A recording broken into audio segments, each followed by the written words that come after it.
이 시간 하나님의 말씀 보겠습니다. 하나님께서 우리에게 주신 말씀은 사무엘상 7장 12절에서 17절 말씀입니다.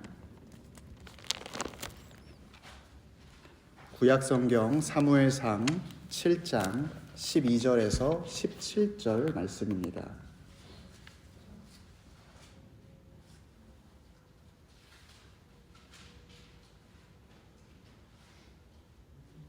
우리 다 찾으신 줄 알고 하나님의 말씀 한 목소리로 봉독토록 합니다.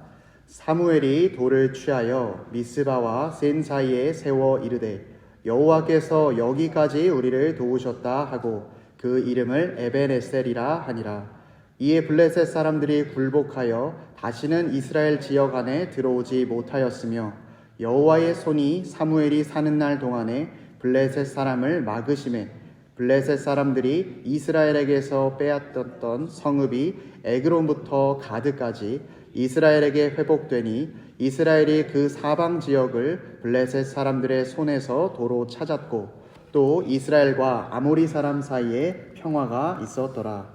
사무엘이 사는 날 동안에 이스라엘을 다스렸으되 해마다 베델과 길갈과 미스바로 순회하여 그 모든 곳에서 이스라엘을 다스렸고 라마로 돌아왔으니 이는 거기에 자기 집이 있음이니라. 거기서도 이스라엘을 다스렸으며 또 거기에 여호와를 위하여 제단을 쌓았더라. 아멘. 저는 오늘 본문 말씀을 통해서 에벤에셀을 기억하라 라는 제목으로 하나님 말씀 선포하도록 하겠습니다. 과거 독일의 강제 수용소 이것을 이제 추모하는 현장에 가보면 이런 글귀가 적혀 있다고 합니다. 과거를 기억하지 못하는 사람은 결국에 또다시 같은 실수를 반복하게 된다. 사람들은 이제는 더 이상 그럴 일이 없겠지 생각하더라도 그 과거의 역사를 잊은 사람에게는 그 역사가 또다시 반복된다는 말이죠. 이것은 역사의 본질이 어떤 과거의 사실을 기억하거나 암기하는 것 이상의 그 사실로부터 우리가 얻을 수 있는 교훈이 있는 것을 보여줍니다. 역사 속에서 어떤 사람이 왜 그런 선택을 했는가, 또 그 선택의 결과는 무엇인가를 살펴보면서 우리는 지금 내가 어떻게 살아야 할까를 고민하게 되는 것이죠. 그래서 역사는 죽어있는 기록이 아니라 살아있는 기억이며 지금 현재 우리에게 그리고 우리의 미래에게도 영향을 미치는 아주 중요한 요소입니다. 이것은 우리 개인의 삶에도 마찬가지입니다. 우리가 개인적으로 내가 열심히 일해서 성공한 경험이나 기억이 있는 분들은 또다시 열심히 하면 성공할 수 있어 라는 용기를 갖게 됩니다. 또 반면에 어떤 사람에게 배신을 당한 경험이 있는 분들은 내가 사람을 믿어야 하는 순간이 왔을 때 이번에는 믿을 수 있을까? 이 말을 내가 어디까지 신뢰해야 할까? 내가 또 상처받는 것은 아닐까? 망설이게 되고 고민하게 됩니다. 이처럼 우리가 무엇을 기억하고 어떤 것을 가지고 있느냐에 따라서 지금 우리의 선택, 또 앞으로의 우리의 미래가 결정되는 것이죠. 그래서 어떤 철학자는 기억이란 인간이 가지고 있는 최고의 재산이다라고까지 말했습니다. 기억의 중요성에 대해서는 성경도 반복적으로 강조하고 있습니다. 신명기 말씀에 보면 여호와 내 하나님을 기억하라. 또 내 하나님 여호와께서 너를 속량하였음을 기억하라. 반복적으로 우리에게 말씀합니다. 성경은 신자라면 무엇보다 내 하나님을 기억해야 한다고 우리에게 이야기합니다. 심지어 유대인들은 하나님을 기억하기 위해서 그 율법 적어놓은 조문들을 자기의 손목에 또 자기 미간에 붙이면서 하나님을 기억하려고 애씁니다. 그들이 왜 그렇게 하는 것일까요? 하나님을 기억하는 사람은 아무도 보지 못하는 광야에서 길을 보기 때문이요, 또 사막 가운데 넘치는 강을 만나기 때문입니다.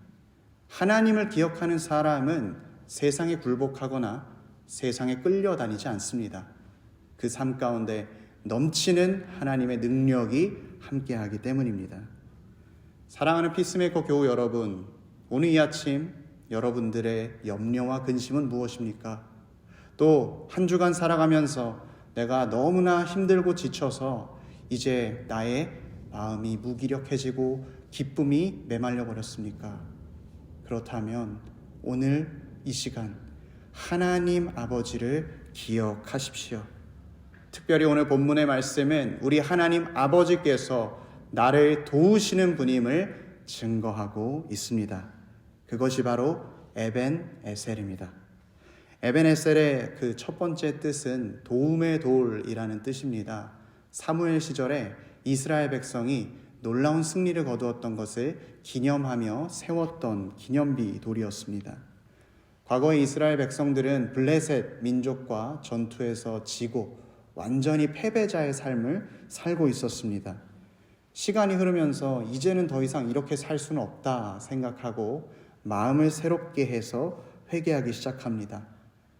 자기들 마음 가운데 있는 이방신들을 제거하고 이제 오직 하나님만 섬기겠다고 고백하는 것이죠. 그러자 하나님께서는 그들에게 은혜를 베풀어 주셨고 블레셋과의 전투에서 결국에 승리하게 해주셨습니다. 그때 사무엘은 그날의 승리를 기념하면서 돌을 세웠는데 그 돌의 이름이 에벤에셀이고 그 뜻으로 하나님이 여기까지 우리를 도우셨다 고백했습니다. 이스라엘 백성들은 그 에벤에셀의 돌을 보았을 때 가슴이 벅차 올랐을 것입니다. 우리가 자녀들에게 무언가 나의 추억에 관련된 것을 설명할 때 우리가 어린아이가 되는 것처럼 우리 하나님께서 나를 여기까지 도우셨다, 이 에벤에셀을 가리키면서 선하신 하나님, 나를 도우시는 하나님을 가르쳤을 것입니다. 이스라엘 백성들이 기뻐했던 이유는 단순히 전쟁에서 이겼기 때문에 혹은 내가 원하는 것을 하나님이 이루어 주셨기 때문에 기뻐한 것은 아니었습니다. 실은 그보다 더 깊은 차원의 이유가 있었습니다. 오늘 말씀에서 그 두 가지 이유를 찾아볼 수가 있는데, 먼저 그 첫 번째 이유는 이스라엘 백성이 졌던 그 패배의 장소가 승리의 장소로 바뀌었기 때문입니다.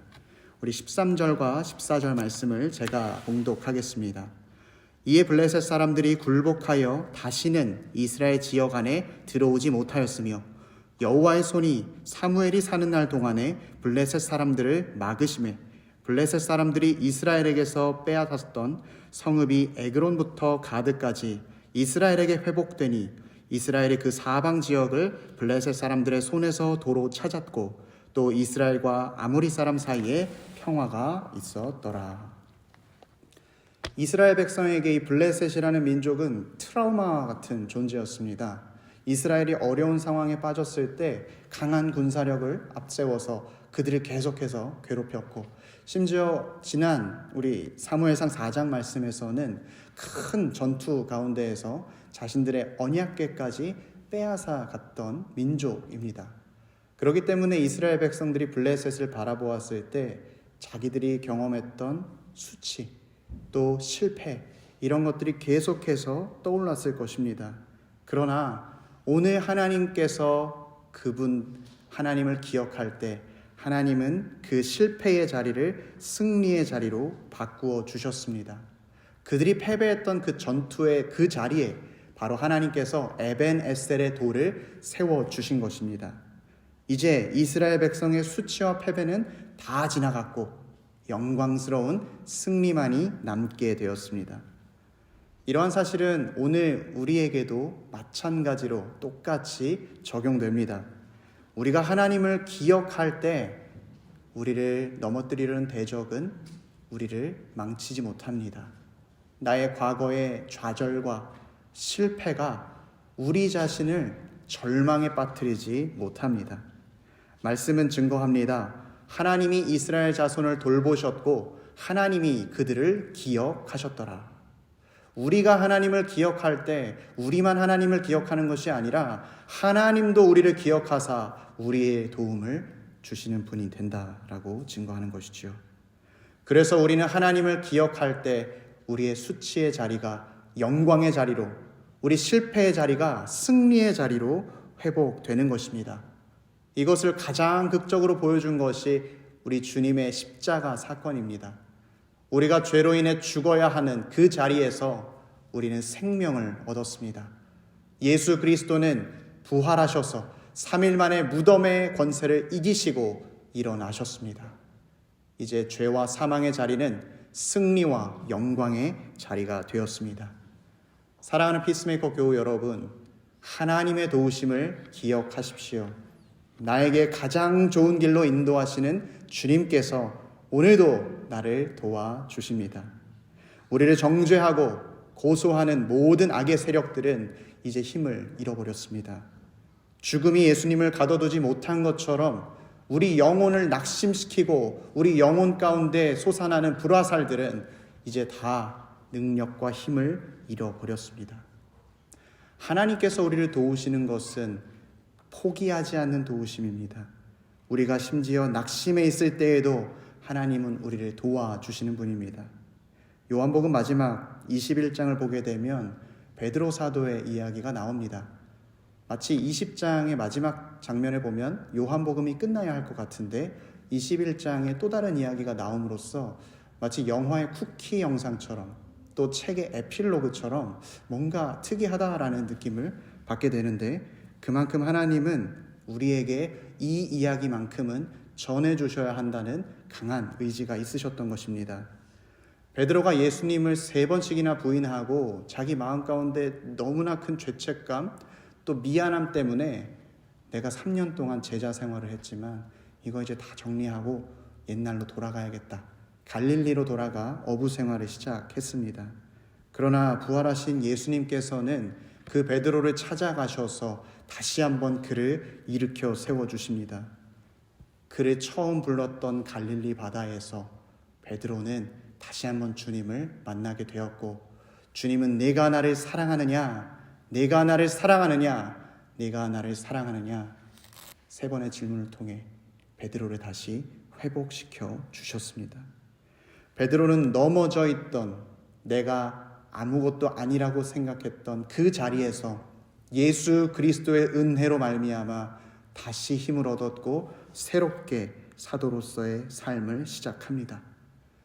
우리의 마음을 찌르는 수많은 죄책감과 또 다른 사람에 대한 미안함과 하나님에 대한 죄송한 마음이 그냥 그것에서 끝나는 것이 아니라 주 예수 그리스도를 기억할 때 회복되고 수치가 다 물러가게 되는 것입니다. 오늘 이스라엘 백성들이 에벤에셀을 보았을 때 기억했던 것 두 번째는 그들이 하나님과 새로운 관계가 시작되었음을 기억했습니다.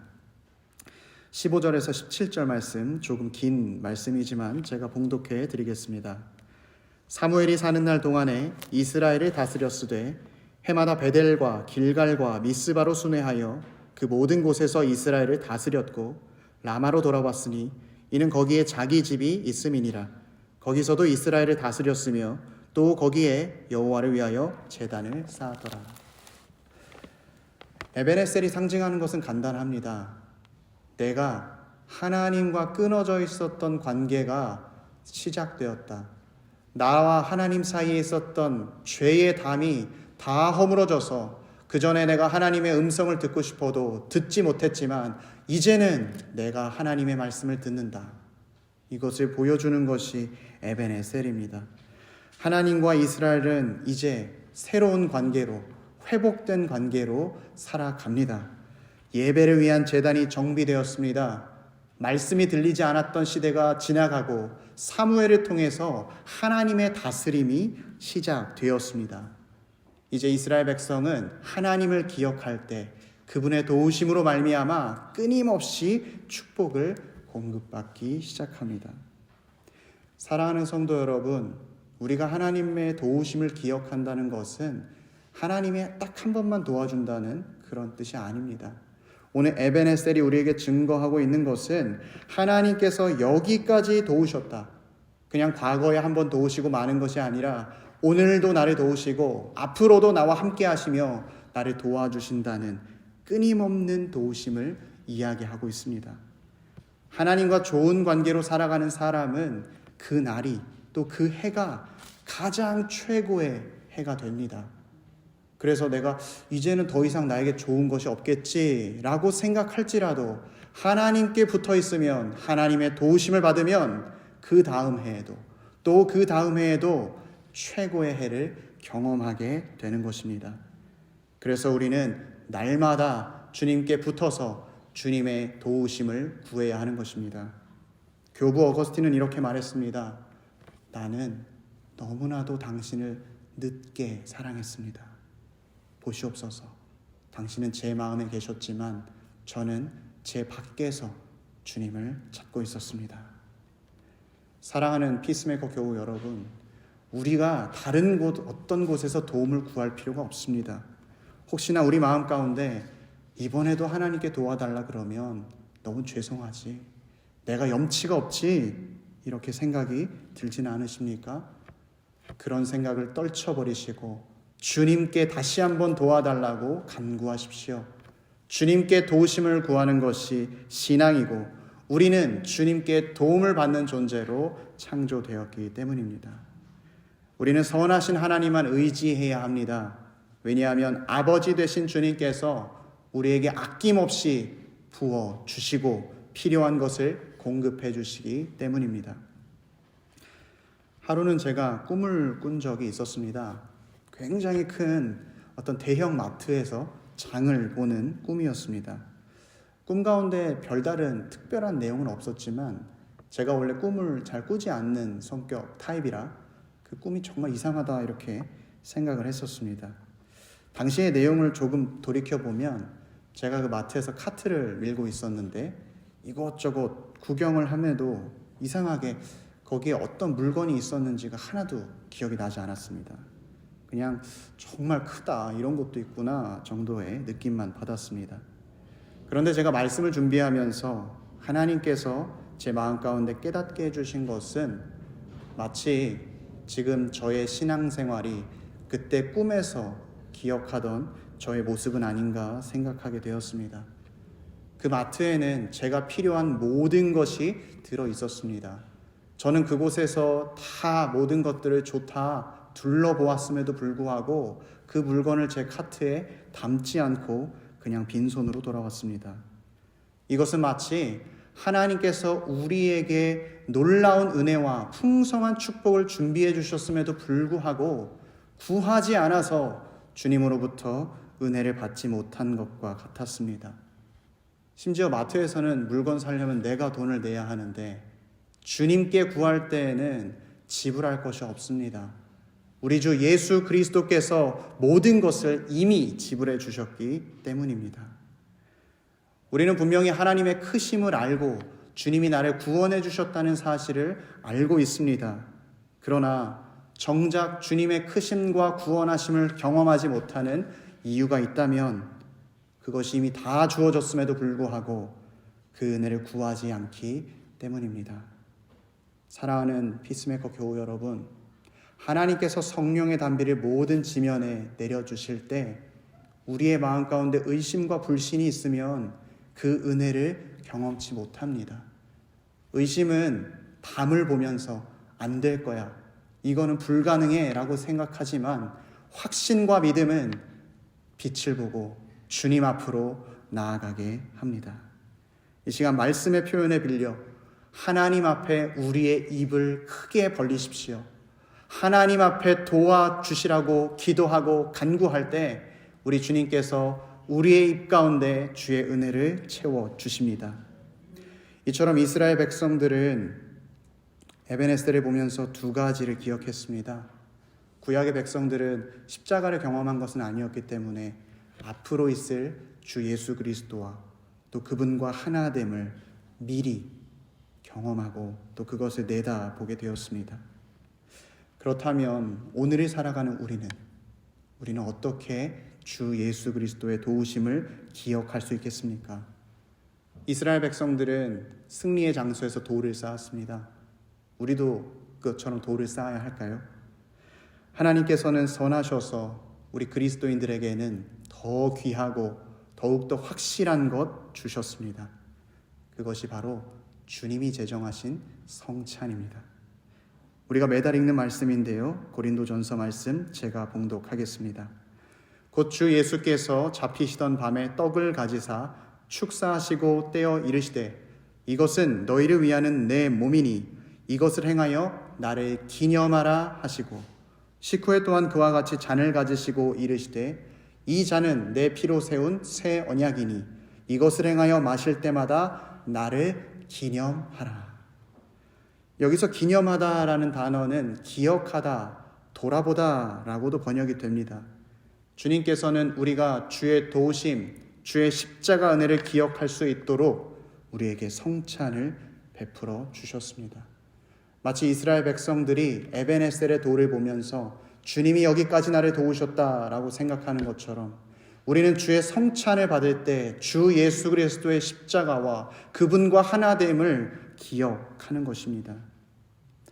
우리가 성찬을 눈으로 볼 때 주 예수 그리스도가 찢기심으로 내가 나음을 얻었고 주 예수 그리스도의 보혈이 흘려짐으로 내가 깨끗함을 얻었다는 사실을 경험하게 되는 것이지요.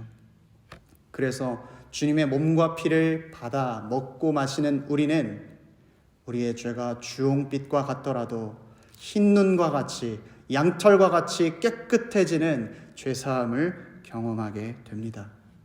또 우리가 성찬 가운데 성찬에 참여하면서 주 예수 그리스도와 하나됨을 기억하게 됩니다. 하나님은 예수님을 통해서 우리에게 수많은 좋은 것들을 공급해 주십니다. 주 예수 그리스도의 이름을 구하는 자에게는 구원을, 주 예수 그리스도의 십자가를 붙잡는 자에게는 죄사함과 자유함을, 또 예수 그리스도의 무덤 가운데에서 우리의 죄된 모습도 죽었고 주 예수 그리스도가 다시 일어나는 상황에서 나도 새 생명으로 살아간다는 소망을, 주 예수 그리스도께서 하늘로 올라가심을 보면서 나에게도 하늘나라의 유업이 있음을 바라보게 되는 것이고, 주 예수님께서 다시 이 땅에 오실 때 우리는 주 예수 그리스도께서 나를 심판해 주시는 것이 아니라 천국으로 인도해 주신다는 담대함으로 살아가게 됩니다. 사랑하는 피스메이커 교우 여러분, 모든 축복의 통로이신 주님께서 우리에게 이렇게 말씀하셨습니다. 너희가 내 안에 거하고 내 말이 너희 안에 거하면 무엇이든지 원하는 대로 구하라. 그리하면 이루리라. 사랑하는 성도 여러분, 우리 예수님은 보화가 가득한 곳간과도 같습니다. 모든 종류의 선함이 우리 주 예수 그리스도께 있습니다. 우리는 그분 안에 사는 사람들입니다. 그분의 도우심으로 사는 사람들입니다. 그래서 이 도움을 기억하는 사람은 삶 가운데 낙심하지 않습니다. 내 뜻대로 되지 않아도 하나님의 선하심이 나를 여전히 이끌어감을 확신하며 나의 계획보다 좋은 하나님을 신뢰합니다. 어려움이 찾아와도 주님이 역전시켜 주신다는 믿음으로 살아갑니다. 주님이 나를 지금까지 도우셨으니 앞으로도 도우신다 찬양하며 살아갑니다. 오늘 이 시간 우리가 기억해야 할 것은 주님이 지금도 나를 도우신다는 놀라운 은혜입니다.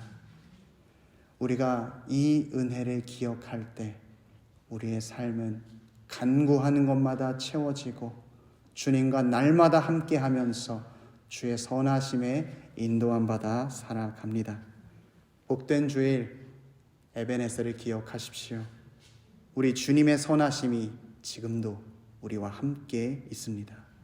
이 은혜를 확신하며 살아가며 또 이 삶 가운데 풍성함으로 살아가는 우리 모두가 되길 주의 이름으로 축원합니다.